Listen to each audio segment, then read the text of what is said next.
gentlemen, good morning. My name is Loretta Ogboro-Okor. My background is primarily medicine, and it's that aspect of medicine that deals more with women, but has the privilege of sometimes dealing with their partners and their babies. I've also had stints in NGOs around Nigeria. I'm presently rounding off my clinical education master's here at the Sheffield University. I'm talking today about cultural integration of the Nigerian girl. And why have I chosen this topic? Why have I decided to talk about the Nigerian girl? When I looked at the theme of this year's conference for ICON, it says personal and professional development for global relevance. And the question came into my mind: how do we as Nigerian women position ourselves for global relevance? How do we as Nigerian girl, how does the Nigerian girl prepare herself? Or how do we prepare her? Or how does the Nigerian environment prepare her for navigating the world? I think that's a question we should all ask ourselves. And I'm really passionate about women. Not necessarily because I am one, yes, I don't deny that fact, but because, as we all know, whether we like it or not, women are fragile. And culturally, sometimes they become an endangered species. Who are we? We are girls and we are proud. We are women and we are proud. We are women with a voice. We are girls with an identity. We may all be different in our own ways. A speaker mentioned earlier on about uniqueness. And that difference is the uniqueness in each and every one of us. That uniqueness is what makes us who we are. And in our diversity, we actually have strength. So who is the Nigerian girl? Is she that one selling pure water on the streets of Lagos? Or is she the one bank executive in the office? Is she the girl who is all decked up, getting ready to be married off, without an identity? Or is she that one who has managed to struggle and get an education? Now, are the educated women, do they have an identity? I don't want to come and talk things like femininity or use those cliches, because there are certain things I really don't agree with. And I don't think there is one word that summarizes who we are. But you can see from this picture that we are diverse and we are strong. Yes. But we need to believe it. Don't we? A friend of mine, Chimamanda Adichie, said, I will still be busy later on this slide, but this summarizes what I'm talking about today. We raise girls to cater to the fragile ego of men. We teach girls to shrink themselves, to make themselves smaller. We tell girls you can have ambition, but not too much. You should aim to be successful, but not too successful. Otherwise, you will threaten the man. We teach girls shape, close your legs, cover yourselves. Can I please endure us to be silent? We make them feel as though by being born female, they're already guilty of something. And so girls grow up to be women who cannot see they have desire. They grow up to be women who silence themselves. They grow up to be women who cannot say what they truly think. And they grow up. And this is true. And the worst thing is that they grow up to be women who turn pretense into an act. I see people here who complain that the average Nigerian girl is frowning on the streets. The boys complain, yes, she's not smiling, she can't even say hello. Yeah, but you created us that way. Hey ho, if I went around meeting every boy in the streets of Nigeria, I'm perceived as wayward.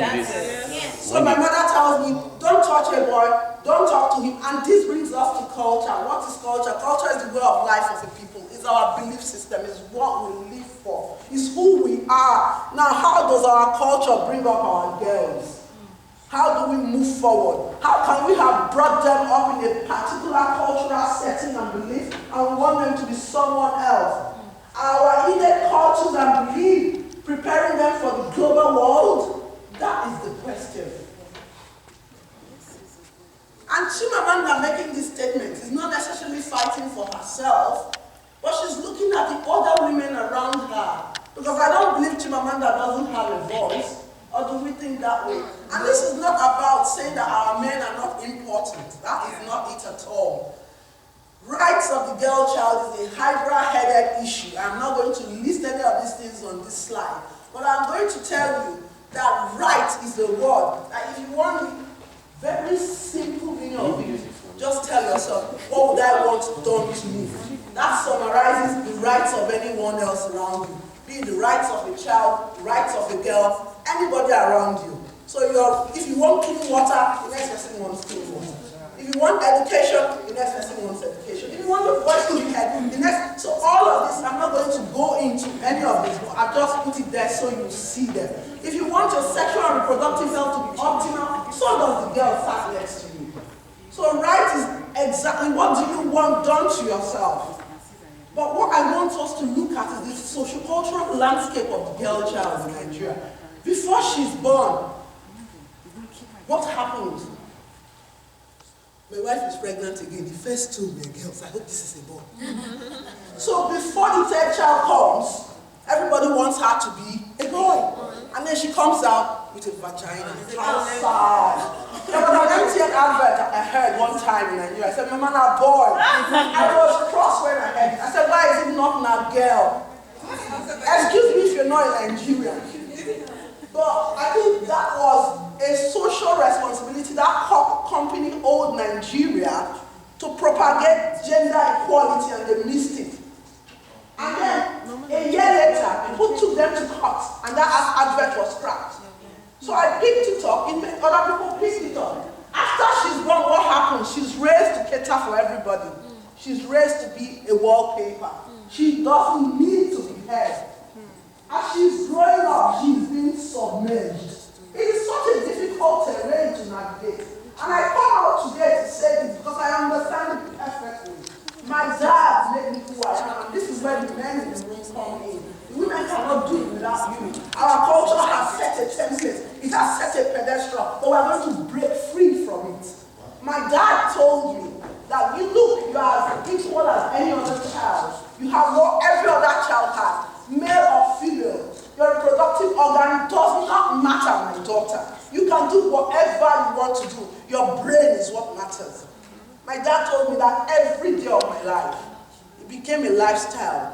I believed him, I still believe him. He's gone, but he rings every day. Hey ho, tell me that I'm not the kind of woman you can put in your house. That's up to you if you're a threatened man. Yeah.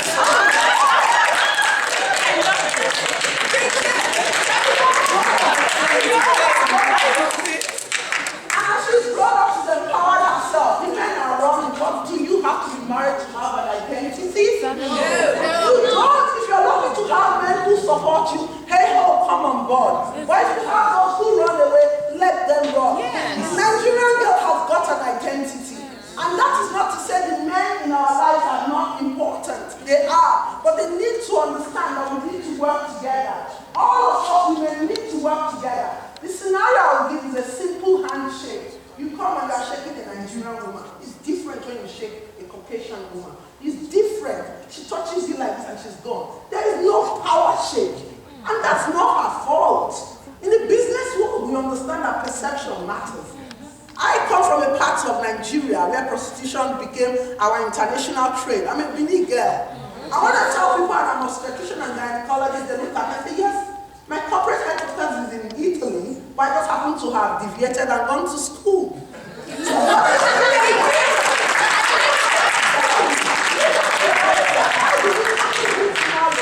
how do we tackle it? Is it by sitting down in conference rooms and doing CEDAW or rights of women on Beijing plus 20? No, it's by looking in that mirror. You look in yourself. I said, man, how many women do you give assistance to? Do you mentor? Do you call your sister and say, my sister, you can do anything? I said, woman,